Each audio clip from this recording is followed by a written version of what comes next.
क्या आपके दिमाग में भी ऐसा सवाल आता है कि नवजात शिशु पैदा होते ही आखिर रोता क्यों है, शिशु हंसता क्यों नहीं है?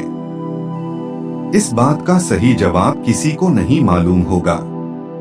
इस सवाल का सही जवाब ढूंढने के लिए हम यहाँ विज्ञान और शास्त्र दोनों का अध्ययन करके आपको इसका कारण बताएंगे। मेडिकल साइंस के अनुसार शिशु के जन्म लेते ही रोने का कारण।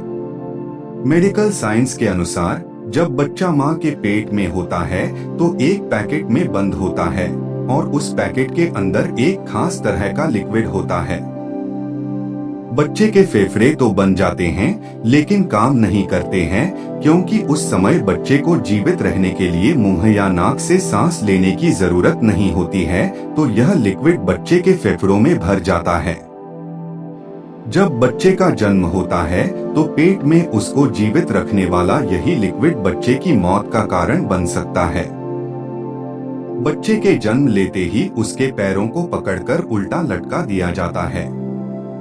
ऐसा करने से उसके फेफड़ों में भरा लिक्विड निकल जाता है और बच्चा सांस लेना शुरू कर देता है। जैसे ही बच्चे के फेफड़ों से लिक्विड बाहर निकल जाता है तो वह जल्दी जल्दी सांस को लेता है और फिर रोना शुरू कर देता है। ऐसा करने से बच्चे के फेफड़े काम करना शुरू कर देते हैं और जीवन में कभी बंद नहीं होते हैं। मेडिकल साइंस के अनुसार फेफड़ों को स्टार्ट करने के लिए रोना आवश्यक होता है। अब भी सवाल वही है कि अगर बच्चे हंसेंगे तब भी फेफड़े सांस लेने का काम शुरू कर सकते हैं। तो अब हमारा सवाल यह है कि पैदा होते ही बच्चा रोता ही क्यों है, हंसता क्यों नहीं है? इस सवाल का मेडिकल साइंस के पास कोई जवाब नहीं है। शास्त्रों के अनुसार शिशु के जन्म लेते ही रोने का कारण। यह बात तो हुई साइंस के नजरिए से।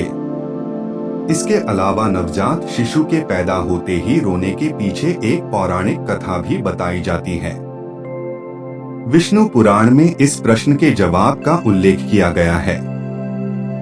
ब्रह्मा जी ने इंसान को बिल्कुल अपने जैसा ही बनाया है, इसीलिए ही इंसान को ब्रह्मा जी का अंश कहा जाता है।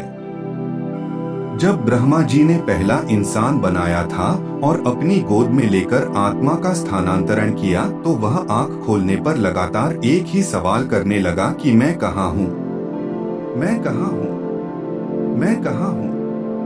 आत्मा अपने लोक में थी और अचानक उस आत्मा को एक जीवित शरीर दे दिया गया और उसकी जगह में परिवर्तन आ गया।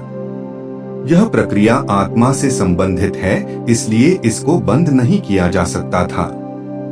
ब्रह्मा जी ने सोचा कि जन्म के समय यह उच्चारण सही नहीं है, इसलिए ब्रह्मा जी ने बच्चे के स्वरों को नियंत्रित कर दिया।